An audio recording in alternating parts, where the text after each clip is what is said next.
ಇವತ್ತು ನೋಡಿ ಇಷ್ಟೆಲ್ಲ ವಿರೋಧ ಪಕ್ಷದವರು ಟೀಕೆ ಮಾಡ್ತಾರೆ. ಗ್ಯಾರಂಟಿ ಯೋಜನೆಗಳನ್ನ ಜಾರಿ ಮಾಡಿದ ಮೇಲೆ ಅಭಿವೃದ್ಧಿ ಕೆಲಸಗಳಿಗೆ ದುಡ್ಡಿಲ್ಲ. ಸತ್ಯನಾ? ಇದು ವಿರೋಧ ಪಕ್ಷದವರು ಮಾಡ್ತಕ್ಕಂಥ ಆರೋಪ.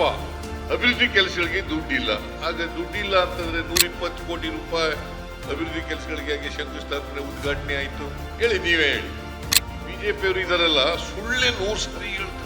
ನಾನು ಸುಳ್ಳು ಹೇಳಬೇಡಿಯಪ್ಪ, ನೀವು ಸತ್ಯ ಹೇಳಿ. ಸತ್ಯ ಹೇಳಕ್ಕೆ ತೊಂದ್ರೆ.